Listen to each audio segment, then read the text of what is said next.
Vous venez de franchir les portes du Café de la Mouette, installez-vous confortablement. Ici, on va vous parler de bateaux, de voiles et de voyage.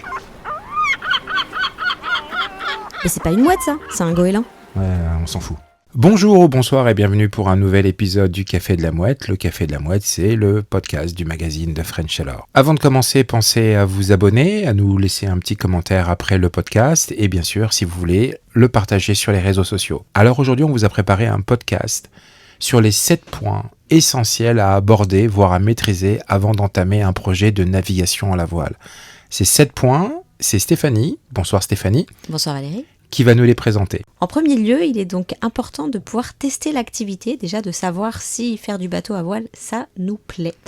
Et puis bien évidemment ensuite se former, qui est peut-être une des étapes les plus importantes.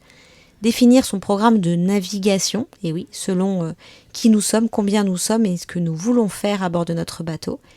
Bien évidemment, ensuite il y a l'achat en lui-même du voilier, le budget pour cet achat et puis pour tous les autres frais que nous verrons. Et puis bien sûr, il y a l'expertise et l'assurance, car c'est une bonne façon de se rassurer. Et peut-être la compétence la plus importante à avoir ou à commencer d'avoir en tout cas, c'est d'apprendre la patience. Alors donc dans un premier temps, Valérie, testons l'activité. Oui, tout à fait. Tester l'activité, c'est très important.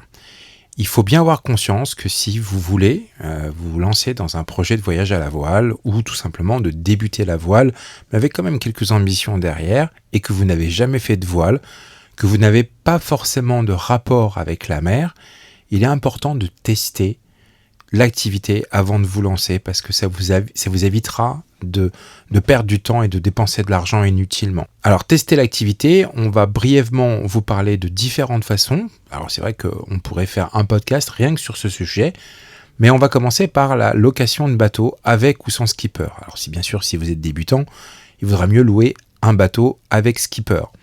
Il y a aussi des sites de ce qu'on appelle de bourse aux équipiers pour trouver un embarquement, que ce soit pour une demi-journée, une journée, une semaine, voire même plus, voire même traverser l'Atlantique, de gens qui sont propriétaires de bateaux et qui donnent la possibilité à d'autres plaisanciers, débutants ou non, d'embarquer avec eux, de partager les frais et de pouvoir naviguer. Alors bien sûr, il faut un petit peu de méfiance par rapport à ça parce que les gens qui vont vous proposer de monter à bord de leur bateau ne sont pas des professionnels, donc ils ne doivent pas, alors c'est la loi française qui le dit, ils ne doivent pas gagner d'argent avec ça. Par contre, on peut tout à fait, et c'est normal de le faire, participer aux frais de la caisse de bord. La nourriture, les places de port, l'eau quand on remplit les réservoirs dans un port, etc. Ça, c'est important. Par contre, si ça va au-delà de ça, il y a une petite méfiance à avoir. Mais l'avantage de la bourse aux équipiers, c'est que vous pourrez trouver des gens qui ont des bateaux un peu partout, en Manche, en Bretagne, sur la façade atlantique, en Méditerranée et même aux Antilles, et vous pourrez embarquer avec eux. Il y a aussi tout simplement peut-être commencer par la voile légère. Dans le magazine numéro 1 de French Alors, on vous a fait un article sur un club de voile qui est situé, on a fait le plus au centre possible de la France, qui est à Vichy, où vous pouvez aller en week-end, c'est une très belle ville, qui a un très beau plan d'eau, et là il y a une école de voile et vous pouvez vous entraîner, vous pouvez découvrir ce que c'est que de faire de la voile. Parce qu'on ne va pas se mentir, s'il y a bien une chose dont vous devez être sûr avant de vous lancer dans un projet de voyage ou un projet de navigation, c'est que vous devez aimer faire du bateau. C'est essentiel, vous devez aimer faire du bateau. N'imaginez pas qu'un bateau c'est comme un camping-car, parce que ça se passera pas bien. Il y a des tas de choses qui sont différentes et on a souvent, quand on débute la voile, des réflexes de terrien. On sait que sur l'eau, c'est pas pareil, mais dans notre esprit, on a des réflexes de terrien. Et on le voit souvent à travers les questions que se posent les débutants, et la nuit, comment on fait pour voir devant, et etc., et comment on fait pour dormir, et c'est des réflexes de terrien. Le monde de la navigation à la voile, c'est un univers, on va même dire que c'est un univers qui est complètement différent. Donc on voit qu'en fait, même si on n'habite pas au bord de la mer, au bord de l'océan, mais qu'on a un lac ou un plan d'eau à côté de chez soi, on peut se faire une première idée de savoir si on aime ou pas ça, naviguer Exactement. assez facilement grâce à ces écoles de voile ou à ces centres nautiques en fait qui permettent même à l'intérieur des terres de se faire une première expérience, en tout cas de s'initier. Exactement. Même si vous habitez en région parisienne, il y a des plans d'eau. Il y a Jablines, il y a Créteil, il y a des endroits partout. Il y a des écoles de voile pour enfants, pour adultes, pour tout. Vous pouvez aller naviguer. Il me semble, sur la Seine. Il y a des endroits où il y a des écoles de voile. Vous pouvez faire du dériveur.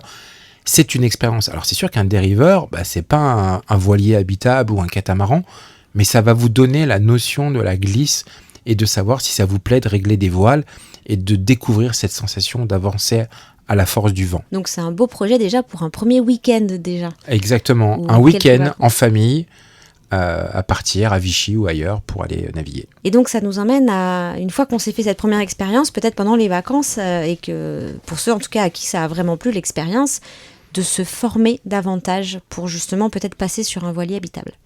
Exactement. Une fois qu'on a eu, si vous commencez par la voile légère, vous pouvez commencer votre découverte de l'activité directement sur un voilier habitable, mais il y a un moment, si vous voulez un jour acquérir votre propre bateau, il va falloir vous former. Alors se former, il y a plusieurs façons de le faire. Il y a apprendre sur le tas, c'est-à-dire vous achetez un bateau et vous partez naviguer, vous regardez des tutos sur Internet. Bon, on va pas vous se mentir, c'est vrai que beaucoup prônent quand vous allez sur Internet, vous verrez plein de vidéos, on a traversé l'Atlantique alors qu'on était débutants, etc., etc. Alors oui, on peut le faire. Certains l'ont fait. Dites-vous bien que ceux qui l'ont fait, c'est pas vous. C'est-à-dire que vous ne savez pas quel était le curseur de résistance de ces gens, de résilience, d'acceptation d'inconfort, d'inconnu, de souffrance, de peur, etc., etc. Si vous voulez faire les choses vraiment dans l'ordre et prendre votre temps, formez-vous auprès d'écoles associatives ou professionnelles. Alors il y a les grandes écoles qui sont connues partout en France, il y en a plusieurs, et ensuite il y a les plus petites écoles. Et c'est là que vous pourrez apprendre vraiment avec des gens qui sont formés pour. Oui, parce que j'imagine qu'il y a quand même beaucoup de vocabulaire à apprendre et que on ne va pas comme ça avec la science infuse savoir comment s'appelle le nom des voiles, quels sont les réglages à faire, de prendre un riz, qu'est-ce que ça veut dire quand on n'en a jamais entendu parler. Et ça, même avec des vidéos sur YouTube, ça ne remplacera jamais un vrai professionnel qui est là pour vous apprendre, je veux dire un enseignant comme un moniteur de voile. Exactement. Alors en fait, ce qu'il faut bien comprendre, c'est que de faire avancer un bateau à voile, c'est pas compliqué. C'est vraiment quelque chose de simple. Mais tout ce qui va autour est complexe. Et le dernier point qu'on abordera, c'est la patience. On verra que c'est très important. Mais déjà, si vous comprenez que ça va prendre du temps, ça va vous aider. Ensuite, il y a toutes les formations techniques, les formations de sécurité, les formations de bricolage. Alors le bricolage, quand on a un bateau, il vaut mieux savoir et aimer bricoler parce que franchement, c'est vrai qu'on bricole beaucoup, même sur les bateaux neufs. Oui, parce qu'il y a quand même pas mal de systèmes, en dehors de juste faire avancer le bateau et savoir comment s'appelle tel et tel cordage, pourquoi est-ce qu'on va mettre telle voile dans telle configuration selon le vent, etc.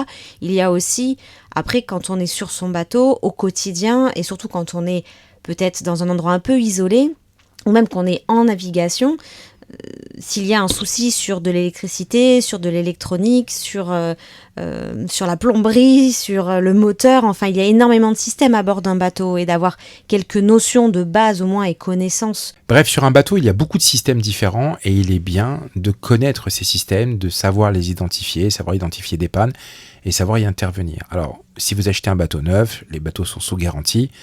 Mais si vous tombez en panne de quelque chose d'essentiel, de vital, de stratégiquement important lorsque vous êtes au large, comme vous l'avez compris, on n'est plus des terriens, on est des marins, donc on ne peut pas s'arrêter sur le bord de la route, appeler l'assistance et le camion arrive, le technicien sort sa boîte à outils et répare et vous repartez. Non, pour ça, il va falloir arriver quelque part pour trouver un technicien sur place et qui fasse ses réparations.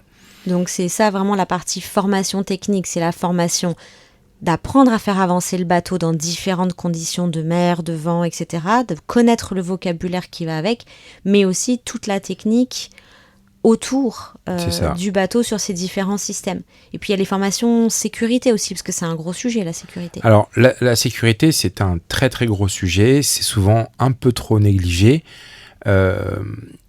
Faites des formations de sécurité, lisez, regardez des vidéos si c'est plus simple pour vous, mais ayez une solide analyse de ce que c'est que la sécurité en mer. Et le point le plus important sur lequel vous devez vous former, c'est la météo. Tout simplement la météo, parce que la météo, on ne le dit pas assez, c'est le solfège de notre activité. Si vous ne comprenez pas la météo, vous allez avoir des problèmes. Ça va être compliqué.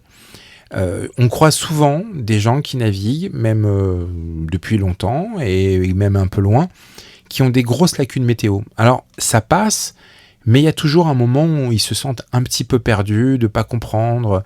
Bah là, on est parti, on devait avoir 20 nœuds, on en a eu 30, 32, on ne comprend pas pourquoi. Et il y a toujours une raison, en fait. Le coup de vent surprise, je ne dis pas que ça ne peut pas arriver, mais il y a toujours une raison. Et de vous intéresser à la météo et d'aimer la météo, ça vous permettra de mieux choisir vos fenêtres météo, de mieux comprendre ce qui vous arrive quand un coup de vent arrive un peu plus fort que prévu, et de vous rassurer en vous disant oui, parce qu'en fait j'ai négligé ça, et puis voilà, moi ça nous est arrivé aux Canaries, c'était en 2023, entre le sud de Fuerteventura et Grande Canaria.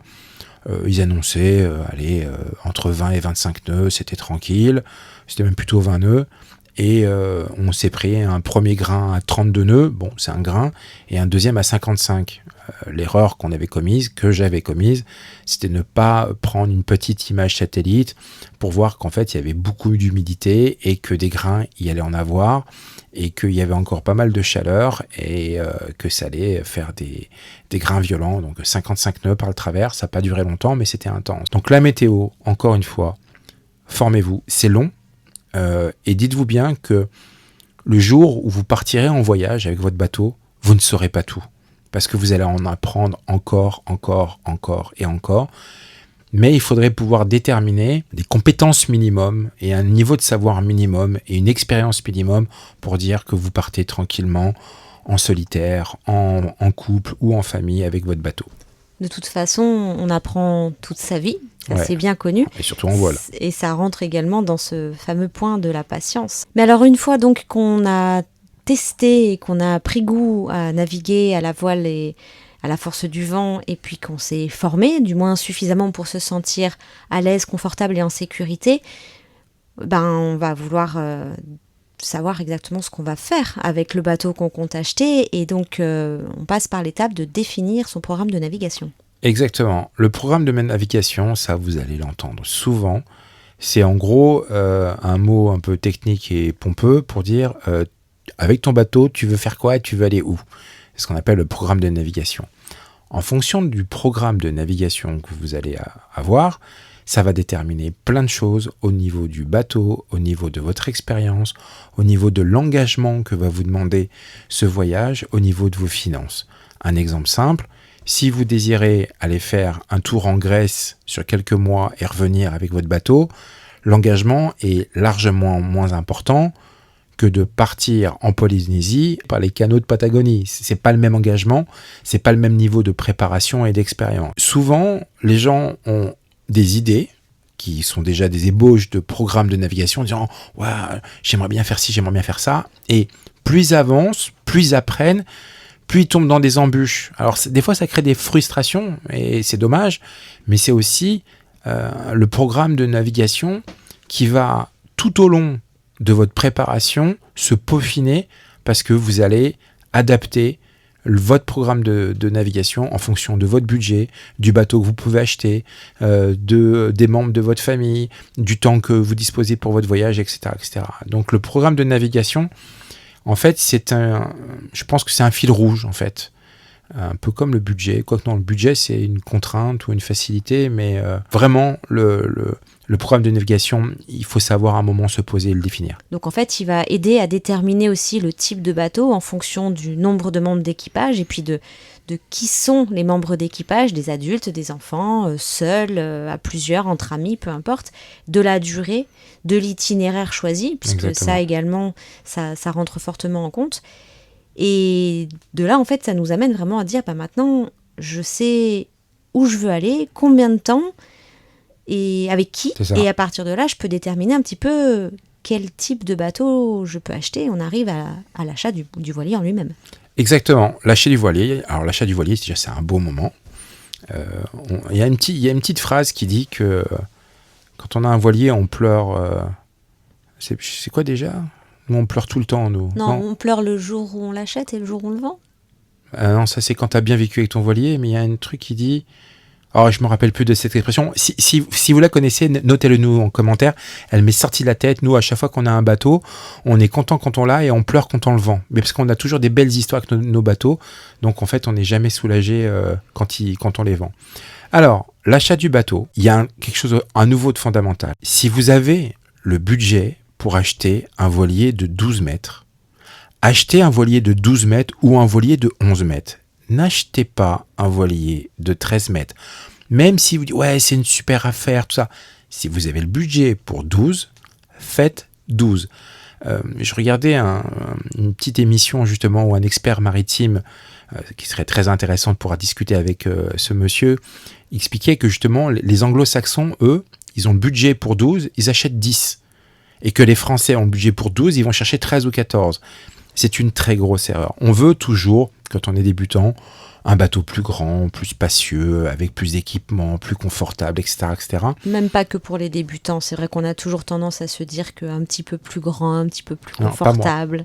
Pas moi. Moi, j'aime les petits bateaux. C'est vrai que c'est souvent une erreur de se dire après, au quotidien, en fait, le budget, il est toujours plus grand que celui qu'on avait déterminé au début et on n'a pas toujours les moyens de continuer. Et c'est aussi une phrase qu'on a souvent entendue sur les pontons. J'ai acheté un bateau un petit peu au-dessus de mon budget. Ouais, et on le voit. l'entretien et la vie à bord, ça devient compliqué. Moi, je voulais un 38 pieds. On a un 42. Je peux vous assurer que la différence, elle est énorme. Parce que dans un 38 pieds des années 80-90, le moteur, c'est un 30 chevaux. Les câbles, c'est du 7 ou du 8. Les voiles, on enlève des mètres carrés et les cordages sont plus fins, ils sont moins longs et c'est tout comme ça. Un pilote automatique, il a besoin de tirer sur une barre qui gère un bateau qui est plus léger. Tout est plus économique sur un bateau de 38 pieds. En fait, il y a un truc qui est sûr, c'est que quand vous achetez un bateau, le point le plus important pour un voilier, et c'est dingue, c'est le moteur. Le moteur, c'est la partie du bateau qui va vous coûter le plus cher et qui peut vous causer quasiment le plus de soucis si vous tombez en panne. Et puis le moteur, bien sûr, il tombe en panne quand on en a besoin, c'est-à-dire pour rentrer dans un port ou pour sortir ou quand il n'y a pas de vent. Un bateau de 42 pieds, comme on a, nous, c'est un 50 chevaux. Ça coûte cher, surtout quand on doit le changer.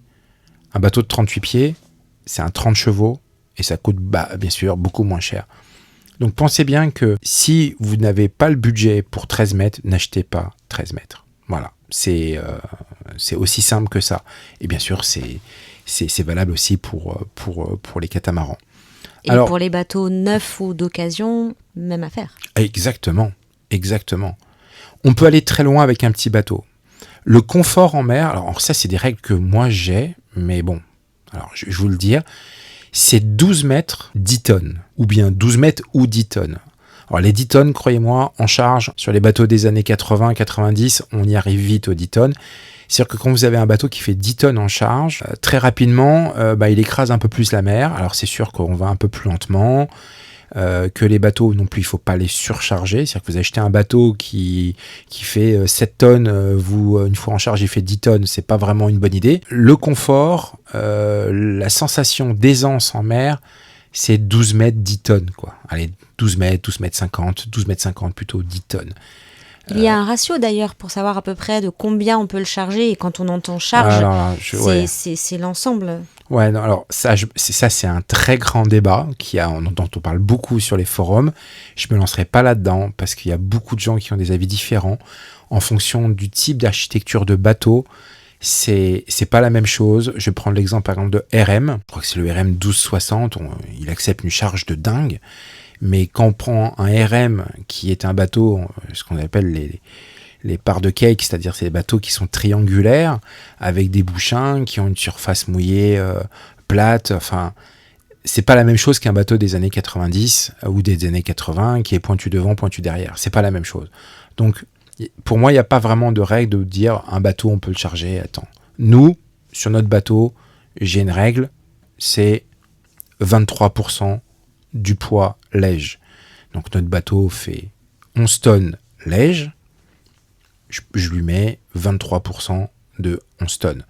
Ensuite, c'est par rapport à la ligne de flottaison. Quand on prend un bateau et qu'on enfonce la ligne de flottaison, qu'on ne voit plus les liserés, il faut commencer à se poser des questions. Mais les constructeurs donnent des Alors, notions là-dessus? Non, pas tous. Si vous allez chez Outremer, vous allez sur le site de Outremer, sans vouloir leur faire de la publicité, ils vont vous donner le poids léger et le poids en charge. Si vous allez chez Dufour et que vous allez, vous trouvez pas. Vous trouvez les poids légers, mais vous trouvez pas les poids en charge. Et alors donc quand on appelle charge, on parle bien évidemment des vêtements, des bouquins, des jeux de société, Exactement. de la nourriture, de la vaisselle, du linge de l'avitaillement, maison, enfin voilà. tout ce qu'on veut, mais également de l'eau, du gaz, du Exactement. carburant. Là, le podcast est en train de complètement de virer, mais c'est très bon. Oui, quand on parle d'un bateau léger, c'est un bateau qui est en ordre de marche, et un bateau chargé, c'est un bateau qui est en ordre de voyage. Voilà. Bah, on s'écarte pas tant que ça, on reste quand même sur le fait qu'on en est à choisir notre voilier pour pouvoir l'acheter, et qu'il y a le budget, ça c'est sûr que c'est ce qui va déterminer à un moment donné, mais ça fait plein de questions à se poser également par rapport au nombre de membres d'équipage. Quelqu'un qui va être Exactement. en solitaire aura besoin de moins d'eau, de moins de nourriture, aura moins de vêtements, alors que quand on a une famille, il y a les enfants, les jeux, les devoirs, enfin bon, il y a énormément de choses supplémentaires, donc ça aussi ça peut rentrer dans le choix du bateau. Exactement, on vous fera un podcast rien que pour ça, rien que sur le chargement. Un sujet que j'adore en plus, le poids. Tous mes copains se foutent de moi parce que je suis toujours en train de vouloir alléger mon bateau, et à chaque fois ils me voient arriver avec des nouveaux trucs, des nouvelles voiles, des nouvelles scies, des nouveaux mis, enfin, surtout des voiles.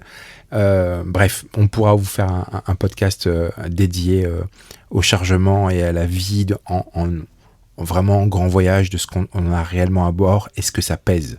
Oui, parce que je pèse tout ce qu'il y a sur le bateau. Alors, sans ensuite rentrer complètement dans le détail, puisque là aussi c'est un très gros sujet, et je crois que c'est dans le magazine numéro 2 qu'on avait fait, que Valérie nous avait présenté un bel écrit dessus, mais là c'est un sujet tellement vaste. C'est le budget, combien ça coûte, parce qu'il n'y a pas que l'achat du bateau. Exactement. Alors, on va partir d'un exemple chiffré. Si vous avez 200 000 pour votre projet de voyage, si vous achetez un bateau qui coûte 200 000, ça y est, vous êtes déjà dans le mur. On croit que c'est le vent qui fait avancer les bateaux à voile, et non, c'est le pognon qui fait avancer les bateaux à voile, parce que tout ça, ça coûte plein de sous. Alors plein de sous, pas forcément. Si on a un petit bateau, ça coûte moins de sous. Alors, les budgets, il y en a différents, et il faut bien comprendre qu'il va falloir faire des petites cases. Alors certes, quand on se dit j'ai 200 000 euros, on se dit, tu peux acheter un bateau à 200 000 euros. Ben non, on ne peut pas acheter un bateau à 200 000 euros parce qu'il va falloir détailler certains budgets. Alors, si vous êtes novice, comme on l'a vu dans notre premier point, il va falloir tester l'activité. Ça a un coût. Alors, ça peut passer sur le budget familial vacances. Un week-end, une semaine de formation quelque part en Bretagne pour faire de la voile. Chercher un bateau, se former, ça peut coûter des sous. Se former, là on va commencer à enchaîner les stages de voile, à se déplacer, le train ou la voiture, les péages, etc., etc. C'est un coût, mais on peut dire encore que c'est du budget de vacances. Après, il va falloir trouver le bateau. Quand on a bien déterminé son programme de navigation et qu'on a déterminé le cahier des charges de notre bateau, et ben vous savez quoi, le bateau, si vous dites moi je partirais bien de Marseille, le bateau vous le trouverez peut-être pas à Marseille. Vous allez peut-être le trouver, je sais pas moi, à Lorient. Et si votre bateau parfait est à Lorient, il sera peut-être judicieux, peut-être, d'aller à Lorient ou d'être patient et d'attendre d'en trouver un qui sera à Marseille. Mais ça, c'est un budget. On se déplace, on visite un bateau, on fait un petit essai en mer, on compte le brooker, on prend une chambre d'hôtel, on rentre, on travaille toute la semaine, on réfléchit et on se dit tiens, on aurait bien aimé voir ça, ou bien il faut qu'on le revoie une deuxième fois. C'est un achat qui est quand même important. 1, 2 visites, voire 3 visites, ou 2 visites, un essai en mer. C'est pas déconné quoi. Bon, ensuite il y a des gens qui sont beaucoup plus rapides. Il y a des gens qui achètent des bateaux même sans les voir. Il y en a même qui achètent des bateaux tout pourris à 1 euro. Oui, c'est notre cas en fait. Donc, le budget, c'est fondamental. Avant même d'avoir le bateau, il y a avoir des sous qui vont être dédiés à ce projet. L'achat du bateau, pensez bien qu'aucun bateau n'est vraiment prêt et à votre goût pour partir. Vous achetez un bateau, je sais pas, 100 000 €, vous allez peut-être faire 10, 15, 20, 30, 40, 50, 60 000 € de préparation en fonction de vos exigences, de votre cahier des charges, de ce que vous avez prévu comme programme de navigation. Et dire, il me faut tel équipement, je veux partir en Suède et en Norvège, il va me falloir un chauffage, il va me falloir un abri un peu plus important à l'extérieur, donc refaire une capote de roof, la fermer, etc., etc. Donc tout ça, ça peut vite coûter des sous. Alors après, on en a déjà parlé un petit peu dans un autre podcast, c'est la caisse de bord, c'est-à-dire le budget qui est alloué aux dépenses mensuelles lors du voyage. Donc si vous voyagez 1 an, que vous avez déterminé qu'il vous fallait 1 000 € par mois, ce qui n'est pas beaucoup, ça fait 12 000 €. Oui, c'est vrai qu'il y a un autre épisode sur lequel on en a pas mal parlé et je vous invite à aller l'écouter d'ailleurs pour voir les différents tronçons de caisse de bord parce que c'est pas que manger et payer des places de port ou bien faire du mouillage, mais il y a tout un tas d'autres choses. Là encore, ça dépend bien évidemment du programme de navigation puisque si on achète un voilier juste pour aller se passer tous les week-ends au bord de la mer, c'est pas la même chose. Si on compte partir 3 ans avec les enfants, belle-maman et tout le monde, ça va être un petit peu plus onéreux. Et oui, parce qu'en fait, quand on voyage, il n'y a pas, comme disait Stéphanie, il n'y a pas que la nourriture, les places de port et acheter un peu d'eau ou de gasoil. Il y a l'entretien du bateau, il y a les retours en France, il y a les casses, il y a plein de petites choses comme ça qu'il va falloir prévoir. Il est de plus en plus facile de trouver des informations pertinentes sur Internet parce qu'avec l'essor qu'a rencontré le voyage à la voile depuis 2020-2021, beaucoup de gens ont communiqué sur ce qu'ils dépensaient tous les mois. À vous de trouver la famille, le couple, la personne qui rentre le plus dans ce que vous imaginez, qui vous ressemble le plus. S'il y a des gens, ils vont dire moi j'aime bien, tous les midis, j'aime bien aller au resto.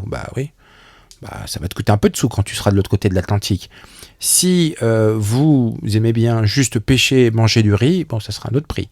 Donc c'est à vous, encore une fois, d'avoir un cahier des charges de ce que vous allez dépenser. Imaginez bien que souvent les gens sont trop justes et c'est pour ça qu'ils arrêtent. Pas tous, mais il y en a beaucoup qui sont trop justes et qui se disent on était parti pour un tour du monde et arrivé aux Antilles on se rend compte qu'on n'a plus de sous et que l'aventure s'arrête là.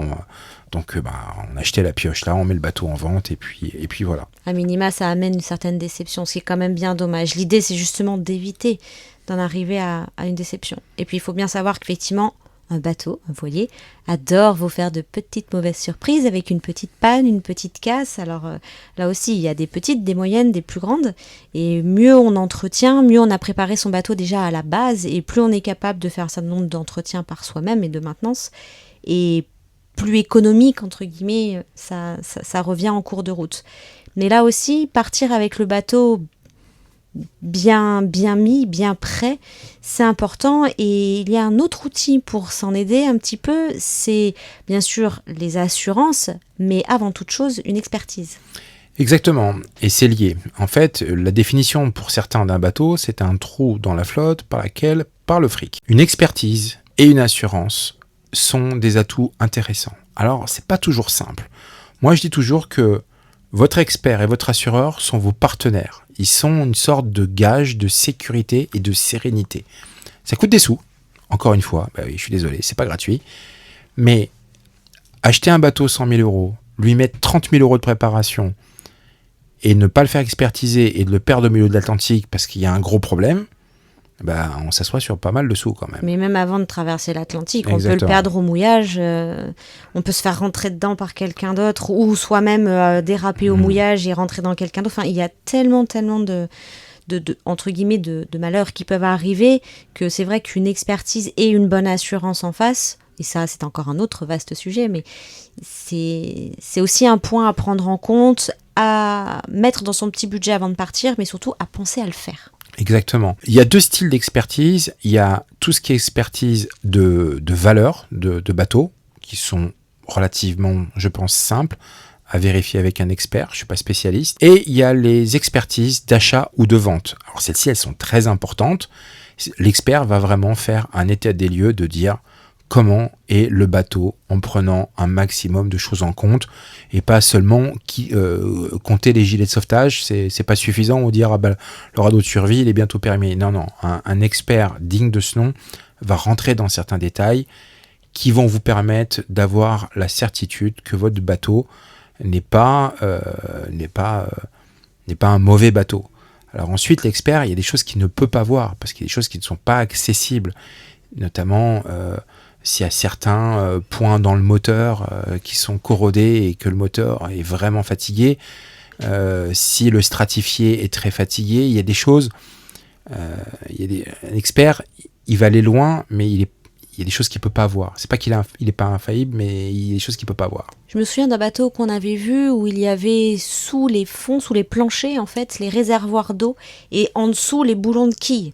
Ouais. Là, pour pouvoir accéder à ces boulons de quilles, il fallait dessouder les réservoirs d'eau. Ça, c'est quelque chose qui ne sera pas nécessairement fait. Ouais, c'était un First 456 bleu avec le pont blanc et les œuvres vives blanches. Je pensais au Moody. Ah, oui, il y avait le Moody aussi. Moi, je pensais au First 456, qui est... C'est le cas aussi. Ouais, ça n'empêche pas que ce soit de très bons bateaux. Quand vous achetez un bateau, si vous n'êtes pas vous-même très expérimenté, demandez un rapport d'expertise. C'est des frais qu'il faut aussi imputer au budget général, mais c'est important. Et comme ça, vous saurez où vous mettez les pieds avec votre bateau. L'assureur. Alors, les assureurs, ils n'ont pas bonne réputation et pourtant, ça va être votre partenaire. Là aussi, on vous fera un podcast, c'est promis, sur les assurances. On aura avec nous un ou plusieurs assureurs qui viendront parler. On a rencontré il y a quelque temps quelqu'un qui a eu des déboires d'assurance et qui a fait des choix et il nous en parlera. On l'aura aussi comme invité. Mais c'est vrai qu'un bon assureur, c'est de la tranquillité. Moi, je vois plus le temps passe, plus j'ai envie d'avoir de la tranquillité, d'être bien assuré. Je sais que s'il y a quelque chose, l'assureur va essayer de pinailler, de trouver la petite bête, mais pas forcément en plus. C'est pas des escrocs, hein, les assureurs. Ils font leur job et ils essaient de faire attention que tout se passe bien et que personne ne soit spolié. L'assureur, lui, il va en avoir deux sortes. Il y a les généralistes et les spécialisés. En gros, pour faire simple et pour faire rapide, on a été longtemps chez un recherche généraliste, ça s'est pas bien passé parce que c'est pas son corps de métier. Et après, on est passé chez des gens qui étaient spécialistes et on a vu tout de suite la différence et c'est beaucoup plus rassurant d'avoir affaire à un assureur qui comprend ce que vous faites avec votre bateau et qui va vous dire là, je peux vous assurer, là, je peux pas, là, il faudrait ci, là, il faudrait ça, pensez à ci, pensez à ça. On a des amis qui sont partis en transat, ils ont des assureurs, voilà, il y a une option transat, ils sont couverts, etc. C'est vraiment très sérieux. Donc, l'assurance, si vous restez en Europe, c'est simple, voire très simple. Si vous allez de l'autre côté de l'Atlantique, là, c'est plus compliqué. Si vous traversez l'Atlantique alors que vous n'avez pas d'expérience, ça se complique encore un peu plus. Et si vous restez aux Antilles pendant la saison cyclonique, là, ça devient, je ne vais pas dire impossible, parce que ça n'existe pas impossible, mais ça devient onéreux, on va dire. Et pour un tour du monde, alors là, c'est très compliqué. C'est très compliqué. Moi, je me rappelle d'un couple débutant, premier bateau, Lagoon 42. Ils reçoivent le devis, ils m'appellent, ils me disent, ils me demandent 21 000 €, c'est normal. Je dis, oui, c'est normal. Tu veux traverser l'Atlantique, rester aux Antilles. Là encore, c'est le programme de navigation qui détermine. Exactement. Il se peut que vous ayez un programme de navigation que vous ne pourrez pas vous payer, tout simplement parce que ça va coincer au niveau des assurances. Ou bien de faire le choix d'être assuré au minimum, mais bon, après... Voilà, après, si vous êtes assuré au minimum... Il faut aussi remettre dans la balance le prix du bateau. Exactement. Donc, lorsque vous déterminez votre programme, lorsque vous faites une sorte d'étude de marché de votre projet de navigation, l'assurance, c'est fondamental parce que si vous n'avez pas d'assurance, vous ne pourrez pas rentrer dans certaines marinas, pour pas dire toutes les marinas, mais bon, je sais qu'il y en a qui ne regardent pas trop. Sortir le bateau de l'eau, c'est compliqué, et si vous causez un dommage à quelqu'un d'autre, ça va être pour votre pomme. Jusqu'à présent, j'ai vu la plupart des marinas quand même qui demandent. Hein. Quand on fait que du mouillage aux Antilles, en général, c'est pas un problème, mais par contre, les marinas souvent demandent. Hein. Oui, bon, en Europe, en zone Antilles, ensuite il y a des endroits dans le monde où t'as pas d'assurance. Donc c'est vrai que quand on fait le tour de tous ces points avant même d'avoir tiré le premier bord avec son bateau, Vous êtes plus que 2 à nous écouter là. c'est un petit peu fastidieux, n'est-ce pas? Mais d'où la fameuse vertu la plus importante pour notre marin. La patience. La patience, c'est fondamental. C'est l'une des vertus. La patience et la résilience sont les vertus principales d'un bon navigateur. C'est très compliqué parce que souvent il y a beaucoup d'envie, beaucoup d'engouement et forcément ça crée un petit peu d'impatience. En plus, on est dans un contexte où des fois on a un peu envie d'avoir tout de suite.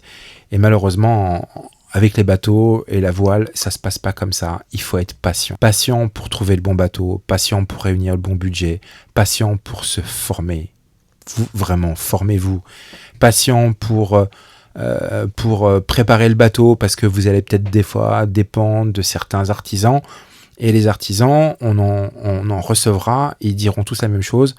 Mesdames et messieurs, vous nous contactez tous au même moment pour partir au même moment et vous n'acceptez aucun retard. C'est compliqué pour les artisans.